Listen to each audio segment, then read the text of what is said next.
president in Washington sends word that he wishes to buy our land. But how can you buy or sell the sky, the land? The idea is strange to us. Every part of this earth is sacred to my people. Every shining pine needle, every sandy shore, every mist in the dark woods, every meadow, all are holy in the memory and experience of my people. We're part of the earth, and it is part of us. The perfumed flowers are our sisters.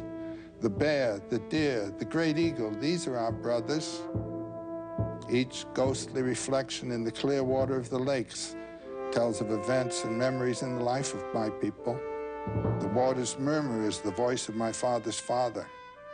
The rivers are our brothers. They carry our canoes and feed our children. If we sell you our land, remember that the air is precious to us, that the air shares its spirit with all the life it supports. The wind that gave our grandfather his first breath also receives his last sigh. This we know, the earth does not belong to man, man belongs to the earth. All things are connected like the blood that unites us all. Man did not weave the web of life, he is merely a strand in it. Whatever he does to the web, he does to himself. Your destiny is a mystery to us.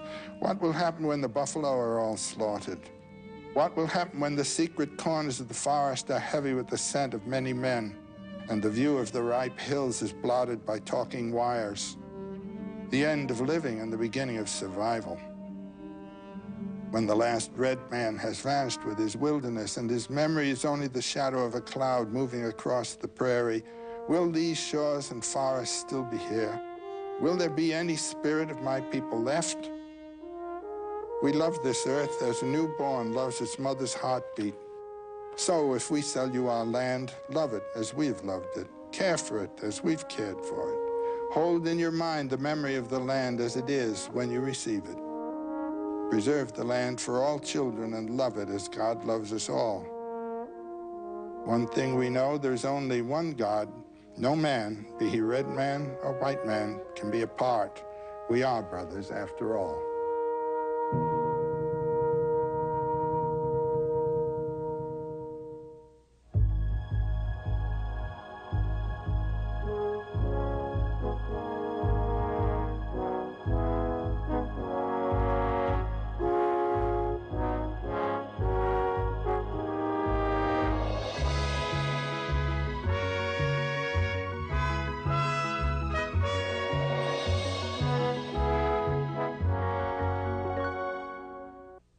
Sacred places, Delphi, Machu Picchu, Stonehenge, Jerusalem. We recognize these as places where societies came together to express their spiritual concerns. But for some very early societies, as Joseph Campbell points out in his Historical Atlas of World Mythology, the whole earth was a sacred place. Whether living on the wide plains under the great dome of the open sky, or in dense forest under a canopy of trees, our ancestors saw the sacred in everything around them. The voices of the gods spoke from the wind and thunder, and the Spirit of God flowed in every mountain stream. It was a geography not of city and nation states, but of sacred places, the realm of the mythic imagination. As our ancestors turned from hunting to planting, the stories they told to interpret the mysteries of life changed too. Now the seed, instead of the animal, became the symbol of life, death, and resurrection. The plant died, was buried, and its seed born again. To spiritual visionaries, this image reveals a divine truth as well as a principle of life itself. From death comes life, from sacrifice, bliss. Joseph Campbell explored the nature of these places and the relation of myth to landscape. He visited many of the world's sacred places in preparing the first two volumes of his atlas, The Way of the Animal Powers and The Way of the Seated Earth. But as he often reminded his students at Sarah Lawrence College, you don't have to go on a pilgrimage to find your own sacred place where you can follow your bliss and nourish the activity of your own creative imagination.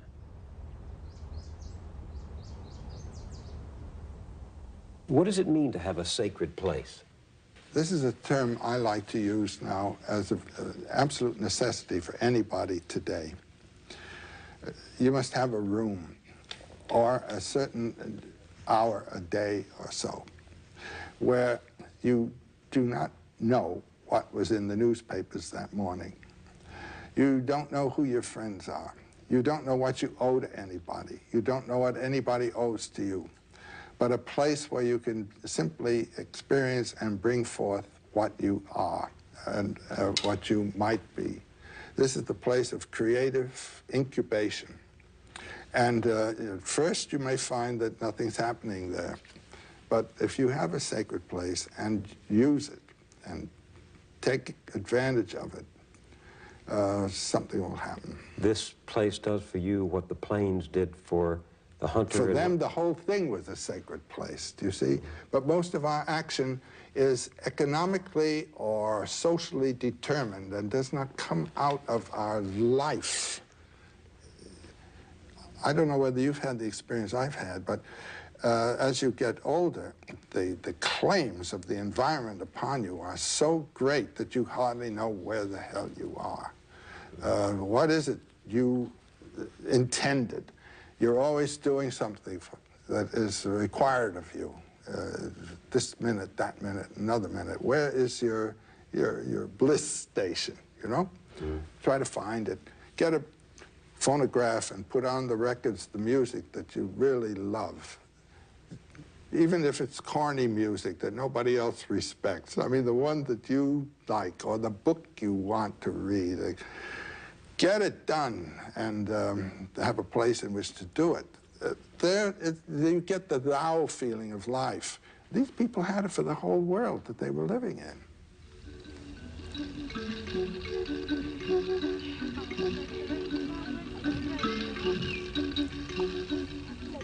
We talked about the effect of the spreading plain on mythology. This plain clearly bounded by a circular horizon with that great blue dome of an exalting heaven above, hawks and eagles hovering, the blazing sun passing, the night moon rising. And I could see the effect on people's stories of that. But what about the people who lived in the dense foliage of the jungle? Total transformation of environment and of psychology and everything else. No horizon? No horizon. No dome of the sky? No dome of the sky. A lot of birds up there, and a heavy vegetation underneath with scorpions and poisonous serpents. And in between, distances of trees, trees, trees. No sense of perspective. Colin Turnbull tells us a marvelous story of bringing a pygmy out of the forest. He brings this pygmy who'd never been out of the jungle onto a mountain top, and suddenly they come over the hill and there's an extensive plain out there, and the poor little fellow was utterly terrified. Had no way of judging perspective and distance. He thought that the animals grazing on the plain out there were so small that they were ants, that they were just across the way, and so forth, and it just totally baffled. He rushes back into the forest. You have a different mythology there. You have a different relationship to the hunt and everything else. The forest is home. You are at home in the forest, where you and I would be perhaps ill at ease. Thinking what's behind that tree and all this kind of thing. The sense of the beautiful, simple delight in their forest, and their deity is the master of the forest master. And what impresses me is that these people, the hunters and the searchers for the roots and for the berries, they're participating in their landscape. They are part of that world. Absolutely. And it becomes sacred to them. Place becomes sacred. Every feature of it does. We moderns are stripping the world of its natural revelations of nature. Know it. I think of that, you remember that wonderful pygmy legend of the little boy who finds the song of the most beautiful, the bird of the most beautiful song in the forest? And he brings it home, doesn't he? And he asks his father to bring food for the bird, and the father doesn't want to feed only a bird. And one time, the father kills the bird, and when he killed the bird, he killed his own life, and he died. That's it. And the legend says the man killed the bird, and with the bird he killed the song, and with the song himself. I mean, isn't that A story about what happens when human beings destroy their environment, destroy their world, destroy nature and the revelation of nature. Destroy their own nature. Human nature, too. They kill the song. They kill the song. And isn't mythology the story of the song? Mythology is the song. It's the flight of the imagination inspired by the energies of the body and in its life. What happened as human beings turned from the hunting of animals to the planting of seeds? What happened to the mythic imagination? Well, I try to think of it this way. An animal, as I think I've said before, is sort of a total entity. And when you kill that animal is dead. But when you cut down a plant, new sprouts come out. Pruning is, helpful to a plant. Also in forests, where a good deal of the origination of myth is to be recognized, out of rot comes life. Even in these forests here of the beautiful redwoods. I was in a wonderful forest right near Mendocino, and there are some great stumps from enormous trees that were cut down some decades and decades ago. And out of them are coming these bright new little children who are part of the same plant. So there's a sense of death as not death somehow, that death is required for new, fresh life and so on. And the individual isn't quite an individual. He is a member of a plant. Jesus uses the term, where he says, I am the vine and you are the branches. Right. That vineyard idea is a totally different one from the separate entity of the animal. And this makes a difference on the stories you tell about... Oh, the whole feeling about what life is.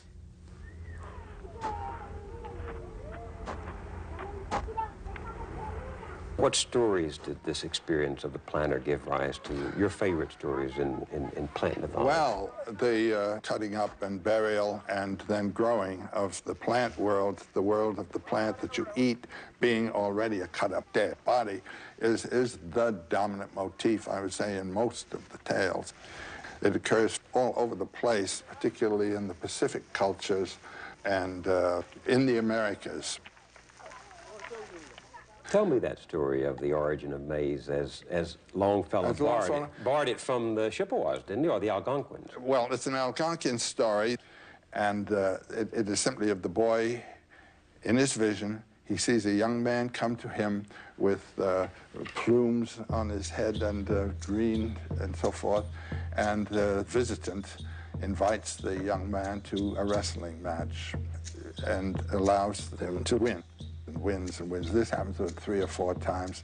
But he tells them, the last time I come, you must kill me and bury me and take care of the place where you will have buried me.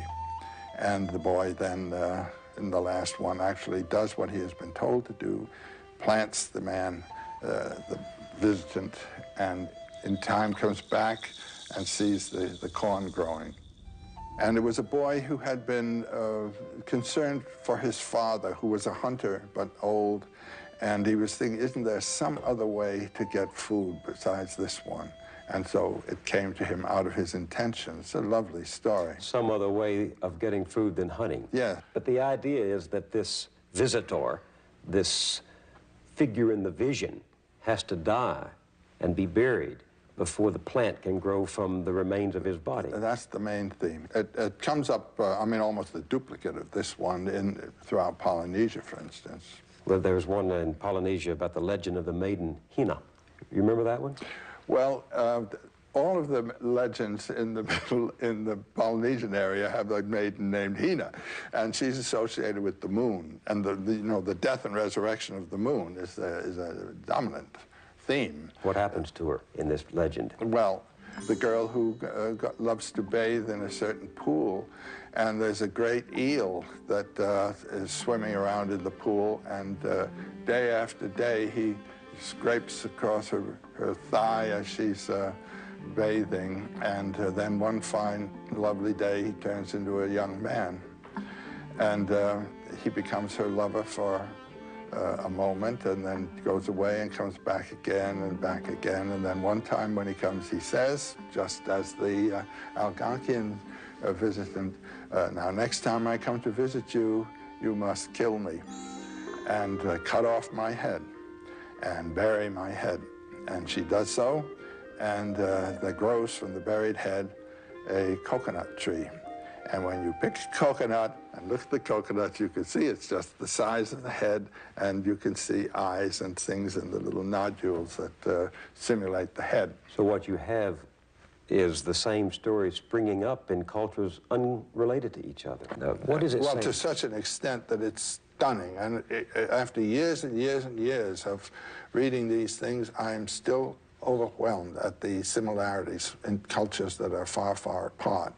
There are two explanations of this. One explanation is that the human psyche is essentially the same all over the world. It is the inward aspect of the human body, which is essentially the same all over the world, with the same organs, with the same instincts, with the same impulse systems, with the same conflicts, the same fears. There is also the counter theory of diffusion. Now, for instance, when agriculture is first developed, let's say in the Near East or in Southeast Asia, I mean, these are the two big centers in the old world, then the art of tilling the soil goes forth from this area, and along with it goes a mythology that has to do with fertilizing the earth and bringing up the plants, killing the body, cutting it up, burying it and having the plant come. That myth will go with the agricultural tradition. You won't find it in a hunting culture tradition. So that there are historical as well as psychological aspects to this problem. In all of these stories, there is someone dying, a hero dying, in order for life to appear again. What does that say to you? Let me tell you one story here. This isn't a story, this is a ritual. It's in New Guinea.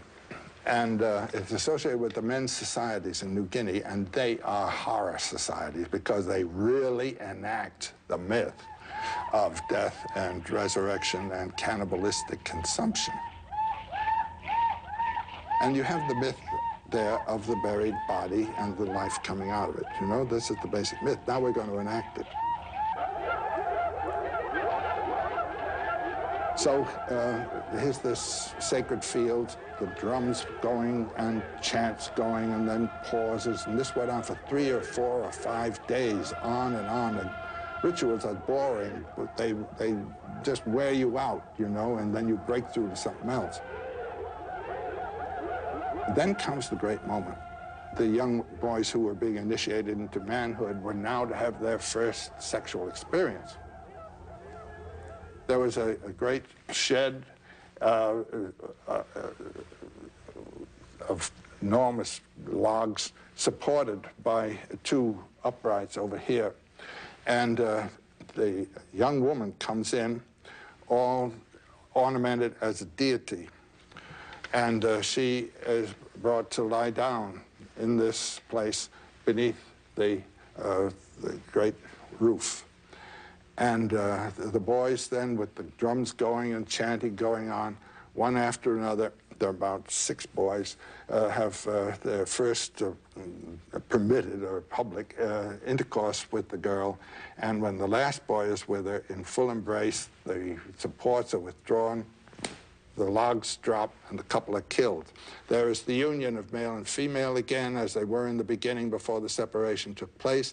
There is the union of begetting and death again, and they're both the same thing. The little pair are pulled out and roasted and eaten right that evening, enacting the myth in its essential character. Can't beat that. And the truth to which the sacrifice of the Mass.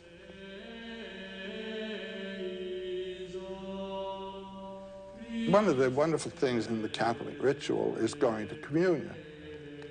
There you're taught that this is the body and blood of the Savior. And you take it to you, and you turn inward, and there he's working within you. The truth to which the ritual points is? The nature of life itself to be realized in the acts of life. When in the hunting cultures a sacrifice is made, it is, as it were, a gift, a bribe, as it were, to the deity that is being invited to do something for us or to give us something. When a figure is sacrificed in the planting culture, that figure is the god. The person who died, was buried, and became the food is Christ crucified, from whose body the food of the Spirit comes. There is a sublimation of what originally was a very solid vegetal image. He is on Holy Rood, the tree. He is himself the fruit of the tree. Jesus is the fruit of eternal life, which was on the second tree in the Garden of Eden. When man had eaten of the fruit of the first tree, the tree of the knowledge of good and evil, he is said to have been expelled from the garden. He had already expelled himself from the garden. The garden is the place of unity, non-duality. Non-duality of male and female, non-duality of man and God, non-duality of good and evil. You eat the duality and you're on the way out. So this tree of the non-duality is the tree of the exit. Now, the tree of coming back to the garden is the tree of immortal life, where you know that I and the Father are one, and the two that seem to become one again. And this is exactly the tree under which the Buddha sits. The tree of wisdom? The tree of immortal life, of the knowledge of immortal life. And the Buddha under his tree and Christ hanging on his tree are the same image. They are the same image. The one who has died to the flesh and been reborn in the spirit. This is an essential experience of any mystical realization. You die to your flesh and are born to your spirit. You identify yourself with the consciousness and life of which your body is but the vehicle. You die to the vehicle and become identified in your consciousness with that of which the vehicle is the carrier. Do you understand me? And that is the God. So that what you get in the vegetation traditions is this notion of identity behind the surface display of duality. Identity behind it all. All of these are manifestations of the one. The one radiance shines through all things. The function of art, in a way, is to reveal through the object here the radiance, and that's what you get when you see the beautiful organization of a fortunately composed work of art. You just say, aha. Somehow it speaks to the order in your own life. This is a realization through art of the very thing that the religions are concerned to render. That death is life and life is death, and that the two are in accord. You have to have a balance between death and life. They're two aspects of the same thing, which is being, becoming. And that's in all of these stories? All of them. I don't know one where death is rejected.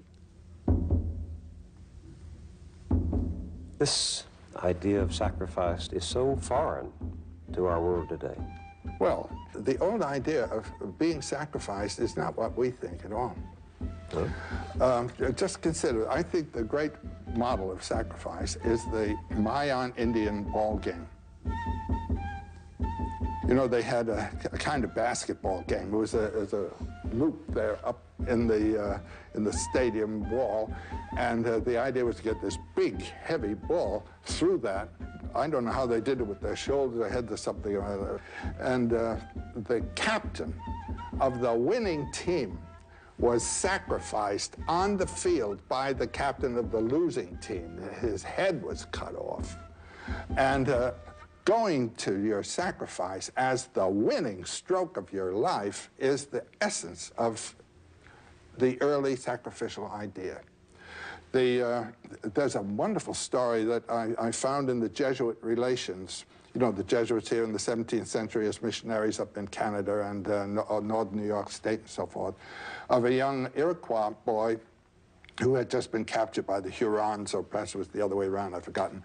And he was being brought to be tortured to death. The Northeast Indians engaged in a systematic torture, which would go on for a long time, and the ordeal was to be sustained with a smile without flinching. That was it. That was real manhood.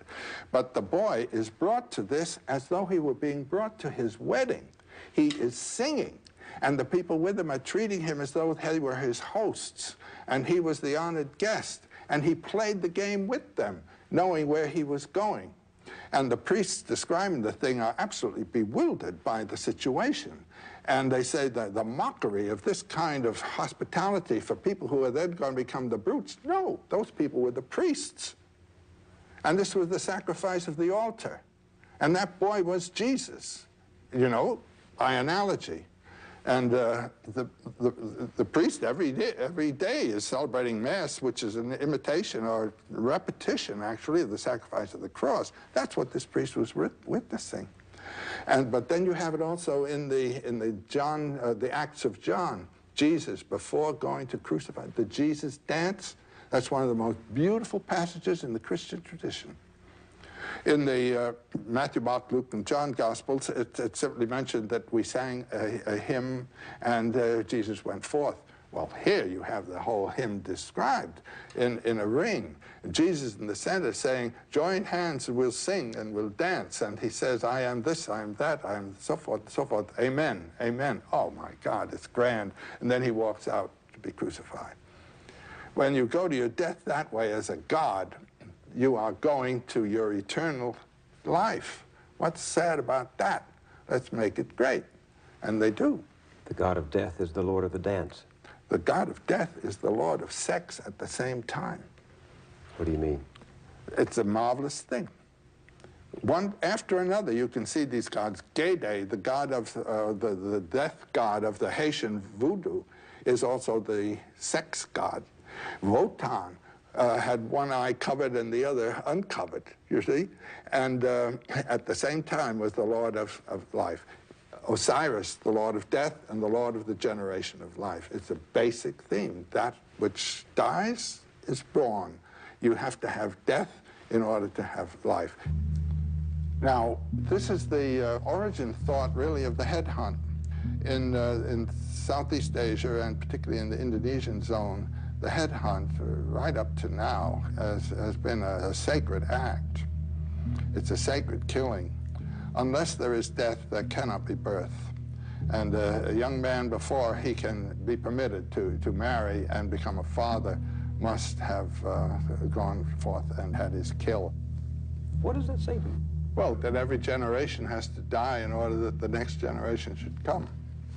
As soon as you beget or give birth to a child, you're the dead one. The child is the new life, and you are simply the protector of that new life. Your time has come, and you know. Yeah, well, that's why there is this deep psychological association of begetting and dying. Isn't there some relationship between what you're saying and this fact that a father will give his life for his son, a mother will give her life for her child? There's a wonderful paper. I don't know whether you knew that I would love to have talked to this point. There's a wonderful paper by Schopenhauer, who's one of my 3 favorite philosophers, called The Foundation of Morality. There he asks exactly the question that you've asked. How is it that a human being can so participate in the peril or pain of another that without thought, spontaneously, he sacrifices his own life to the other? How can this happen? That what we normally think of as the first law of nature, namely self-preservation, is suddenly dissolved and there's a breakthrough. In Hawaii, some 4 or 5 years ago, there was an extraordinary adventure that represents this problem. There's a place there called the Pali, where the winds from the north, the trade winds from the north, come breaking through a great ridge of rocks and of mountain, and they come through with a great blast of wind. And people like to go up there to get their hair blown around and so forth, or to commit suicide, you know, like jumping off the Golden Gate Bridge. Well, the police car was on its way up the early little road that used to go up there, and they saw just beyond the railing that keeps cars from rolling over, a young man actually clearly about to jump and prepare himself to jump. Police car stopped. The policeman on the right jumps out to grab the boy and grabs him just as he jumped and was himself being pulled over and would have gone over if the second cop hadn't gotten around, grabbed her, and pulled the two of them back. There was a long description of this. It was a marvelous thing in the newspapers at that time. And the policeman was asked, why didn't you let go? I mean, you would have lost your life. And you see what happened to that man. This is what's known as one-pointed meditation. Everything else in his life dropped off. His duty to his family, his duty to his job, his duty to his own career, all of his wishes and hopes for life just disappeared, and he was about to go. And his answer was, I couldn't let go. If I had, and I'm quoting almost word for word, if I had let that young man go, I could not have lived another day of my life. How come? Schopenhauer's answer is, this is the breakthrough of a metaphysical realization that you and the other are one, and that the separateness is only an effect of the temporal forms of sensibility of time and space. And our true reality is in that unity with all life.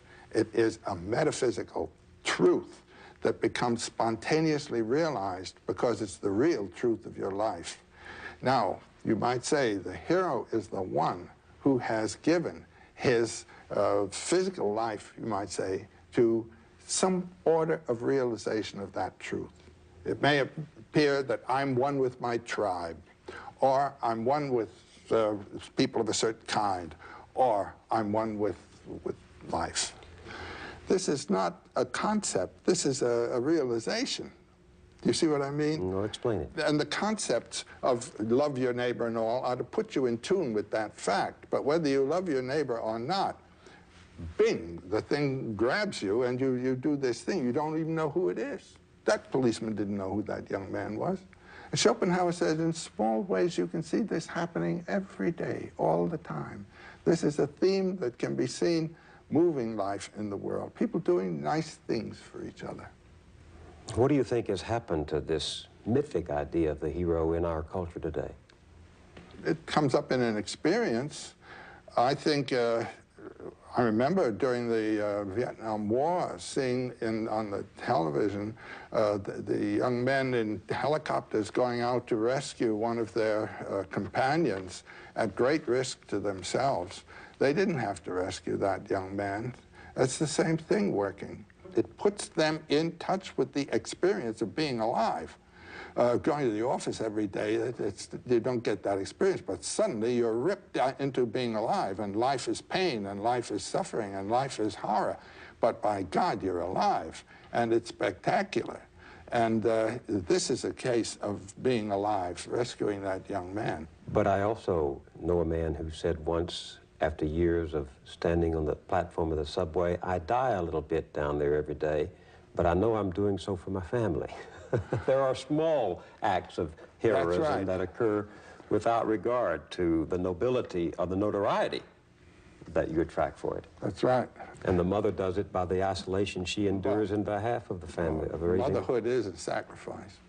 On our veranda in Hawaii, there are little birds that come that Jean likes to feed, and each year there have been one or two mother birds. And if you've ever seen a mother bird plagued by her progeny for food, that the mother should regurgitate their meal to them, and the two of them, or five of them in one case, flopping all over this poor little mother, they bigger than she in some cases, you just think, well, this is the symbol of motherhood. This is just giving of your substance and everything to this progeny. This should be it in marriage. A marriage is a relationship. When you make a sacrifice in marriage, you're not sacrificing to the other, you're sacrificing to the relationship. And this is symbolized, for example, in that Chinese image of the Dai Chi, the Tao, you know, with the dark and the light interacting. It's a well-known sign. That is the relationship of yang and yin, male and female, which is what a marriage is. And that's what you are. You're no longer this. You're the relationship. And so marriage, I would say, is not a love affair. It's an ordeal. And an ordeal? The ordeal is sacrifice of ego to the relationship of the two-ness, which now becomes the one. One not only biologically, but spiritually, and primarily spiritually. Primarily spiritually. But the necessary function of marriage in order to create our own images and perpetuate ourselves in children. But it's not the primary one, no, as you say. That's really just the elementary aspect of marriage. There are two completely different stages of marriage.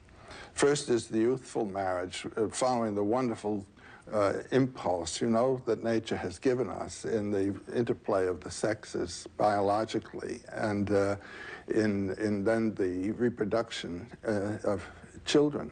But there comes a time when the child graduates from the family, and the family is left. I've been amazed at the number of my friends who are in their 40s or 50s go apart, who have had a perfectly decent life together with the child, but they interpreted their union in terms of relationship through the child. They did not interpret it in terms of their own personal relationship to each other. Utterly incompatible with the idea of doing one's own thing. It's not one's own thing, you see. It is, in a sense, one's own thing, but the one isn't just you, it's the two together. And that's a purely mythological image of the sacrifice of the visible entity for a transcendent unit, cracking eggs to make an omelet, you know? And by marrying the right person, we reconstruct the image of the incarnate God. And that's what marriage is. The right person. How does one choose the right person? Your heart tells you it ought to. Your inner being. That's the mystery. You recognize your other self.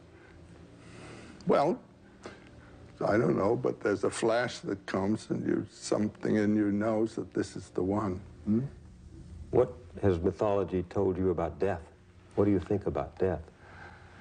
Well, the way, if one can identify with the consciousness of which the body is a vehicle, and really achieve an identification with the consciousness of which the body is a vehicle, not knowing what it is, undifferentiated consciousness, one can let the body go. I like what I heard of Woody Allen, you know, I'm not afraid to die, I just don't want to be there when it happens. You can have disengaged yourself from the body and not be there, you might say. And yet, you know from myth and nature that the body dies. It perishes, it rots. We're back to the beginning of the mother. So you expect it. Growing old, I mean, you know what's happening. The body is rotting. It's dying, it's losing its energy. There's more mass than energy here. And the identification then with the life which in a plant survives pruning, cutting, and even eating. The plant is right back there again, is you might say, a biological image that is metaphorical of this spiritual mystery. There's that wonderful report of the Indians riding into the rain of bullets from Custer's men, and they're saying, it's a good day to die. It's a great day to die. They're not hanging on. That's the message of the myth. You, as you know yourself, are not the final term of your being. And you must die to that one way or another, in giving of yourself to something, or in being annihilated, actually, physically, to return, you might say, or to recognize. Life is always on the edge of death, always, and one should lack fear and have the courage of life. That's the principal initiation of all of the heroic stories. What's the central story? Do you have a story that's central to this? The Sir Gawain and the Green Knight. The Green Knight, Arthur's court is in session, and there rides into the court on a great big green horse, a giant knight. And the knight says, I have a challenge. I have an adventure. I challenge anyone here to come down here and take this great big axe and cut my head off, and then 1 year from today, meet me at a green chapel, and he'd tell them roughly where the green chapel is, and I'll cut his head off. And the only knight who had the courage to accept this curious invitation was Gawain. And the knight gets off his horse, sticks out his neck. Gawain comes down with his axe, and there's the head. And then the knight stands up, picks up the head, gets on the horse, and rides off, says, I'll see you in a year. Well, that year, everybody was very generous to Gawain, and he rides off for the year.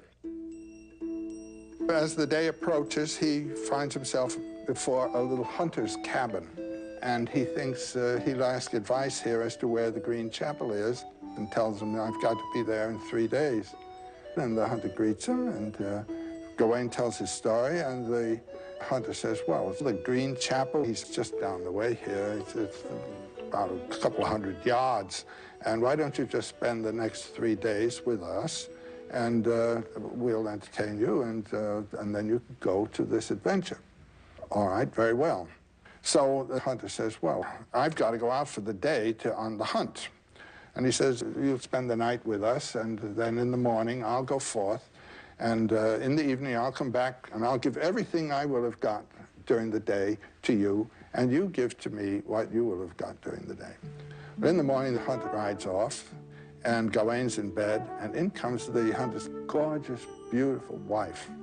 And she tickles Gawain's chin and invites him to love. Well, he's an Arthurian knight, a knight of Arthur's court, and to betray his host is the last thing that a knight can submit to, so he resists this woman.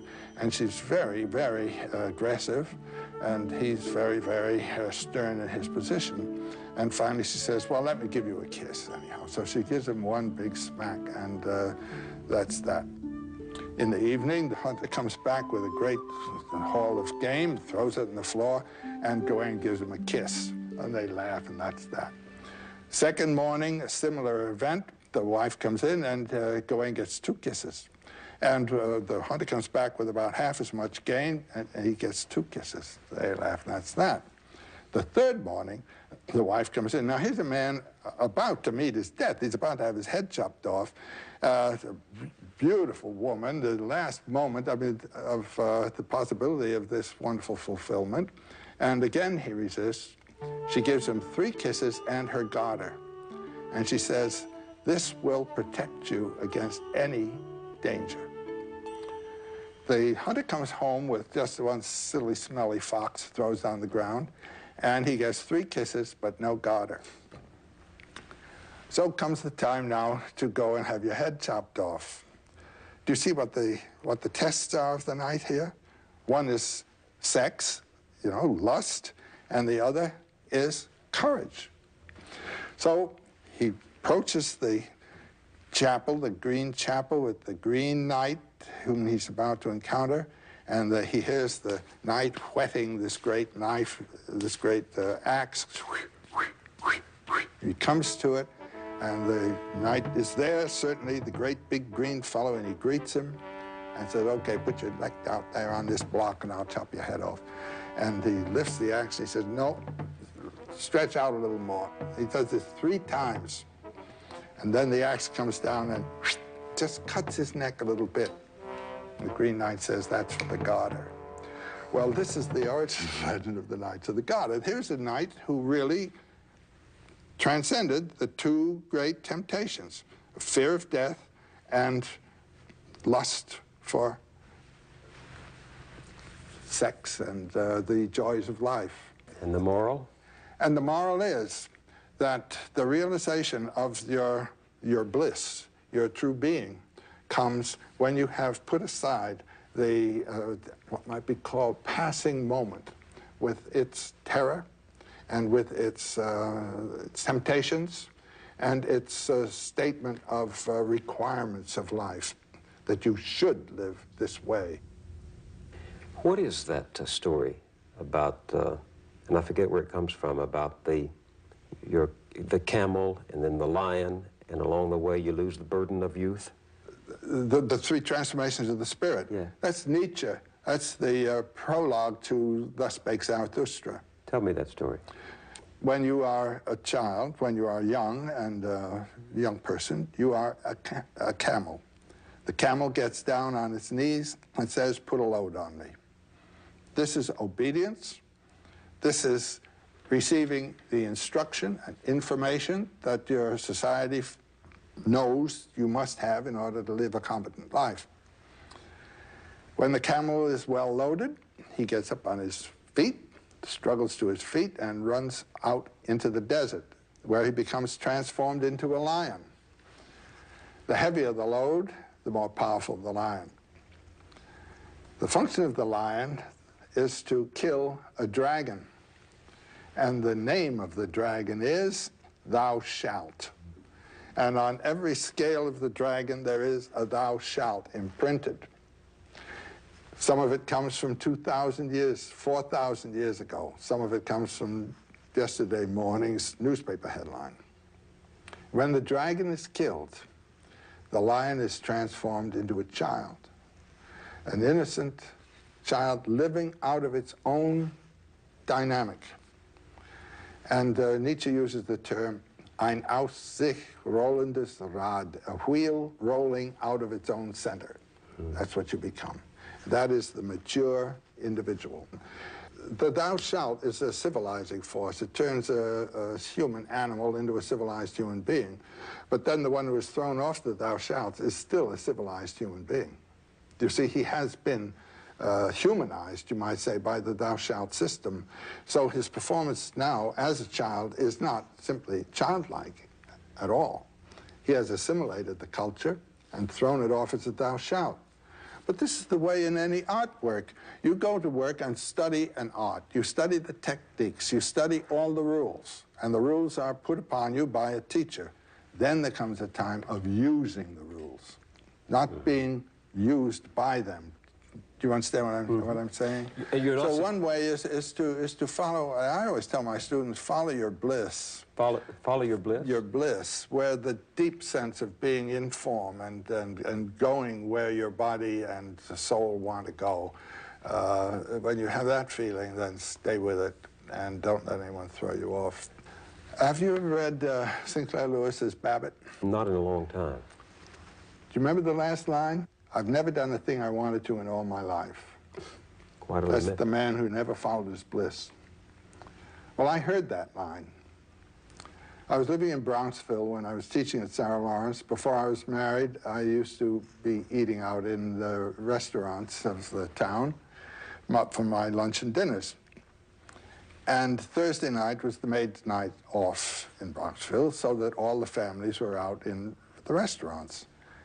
And one fine evening, I was in my favorite restaurant there. It was a Greek restaurant. And at the table was sitting a father, a mother, and a scrawny little boy, about 12 years old.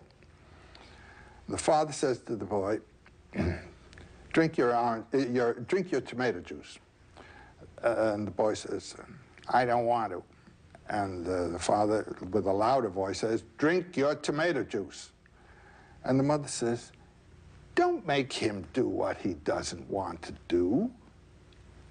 The father looks at her and she says, he can't go through life doing what he wants to do. Said, if he does only what he wants to do, he'll be dead. Look at me. I've never done a thing I wanted to in all my life. I said, my God, Babbitt incarnate. And that's the man who never followed his bliss. Well, you may have a success in life, but then just think of it. What kind of life was it? What good is it? You've never done the thing you wanted to in all your life. What happens when you follow your bliss? You come to bliss. This should be it in marriage. I mean, that's the sense of the marriage ceremony. In the Middle Ages, a favorite image that occurs in many, many contexts is the wheel of fortune. There's the hub of the wheel, and there's the revolving rim of the wheel. And if you are attached to the rim of the wheel, let's say fortune, you will be either above, going down at the bottom, or coming up. But if you are at the hub, you're in the same place all the time. And that's the sense of the marriage vow. You know, I take you in health or sickness, you know, in wealth or poverty, but I take you, and you are my bliss, not the wealth that you might bring me, nor the social prestige, but you. And that's following your bliss. Now, I came to this idea of bliss because in Sanskrit, which is the great spiritual language of the world, and they know all about it and have known about it for a long time. The transcendent is transcendent. But there are three terms that bring you to the brink. You might say the jumping off place to the ocean. And the three terms are Sat, Chit, Ananda. And Sat, the word Sat means being. Chit means full consciousness. And Ananda means rapture. So I thought, I don't know whether my consciousness is full consciousness or not. I don't know whether my being is proper being or not, but I do know where my rapture is. So let me hang on to rapture, and that'll bring me both being and full consciousness, and it works. What was your rapture? Well, it started with Indians, and then it went on into more and more mythological matters and the realm of the arts, music, and when I met Jean, then the dance came in, and this is it. Just stay with that. And one doesn't have to be a poet to do this. Carpenters do it. A poet is Farmers. simply one who's made a profession and a lifestyle of being in touch with that. Most people have to be concerned with other things. They get themselves involved in economic and other activities, or you're drafted into a war that isn't the one you're interested in. And how to hold to this umbilical, you might say, on those circumstances, that's a technique each one has to work out for himself somehow. But most people living in that realm of what might be called occasional concerns, they all have the capacity that's waiting to be awakened to move to this other place. I know it. I've seen it happen in students. Wonderful way of teaching we had at Sarah Lawrence, where I taught for 38 years. I'd have an individual conference with every one of my students at least once a fortnight for half an hour or so. And there you're talking on about the things that students ought to be reading, and suddenly you hit on something that the student really responds to. You can see the eyes open, the complexion changes, life possibility has opened there. And all you can say to yourself is, I hope this child hangs on to that, you know. They may or may not, but when they do, they've found a life right there in the room with you. How would you advise somebody to tap that spring of eternal life, that joy that is right there? Well, we're having experiences all the time, which may, on occasion, render some sense of this, a little intuition of where your joy is. Grab it. No one can tell you what it's going to be. I mean, you've got to learn to recognize your own depths. Do you ever have this sense when you're following your bliss, as I have at moments, of being helped by hidden hands? All the time. It's miraculous. I even have a superstition that has grown on me as the result of invisible hands coming all the time. Namely, that if you do follow your bliss, you put yourself on a kind of track that has been there all the while waiting for you. And the life that you ought to be living is the one you're living somehow. And when you can see it, you begin to deal with people who are in the field of your bliss, and they open doors to you. I say follow your bliss and don't be afraid, and doors will open where you didn't know they were going to be. Do you ever have sympathy for the man who has no invisible means of support? Who has no invisible means? Yes, he's the one that evokes compassion, you know, the poor chap. And to see him stumbling around when the water of immortal life is right there is really, it evokes one's pity. Right there? Hmm? Right there? You Yes. believe that? Yes. The waters of eternal life? Right there. Where? wherever you are. If you're following your bliss, I mean, you're having that joy, that refreshment, that life all the time.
This program was made possible by a grant from the Corporation for Public Broadcasting and by this station and other public television stations. Additional funding was provided by the John D. and Catherine T. MacArthur Foundation.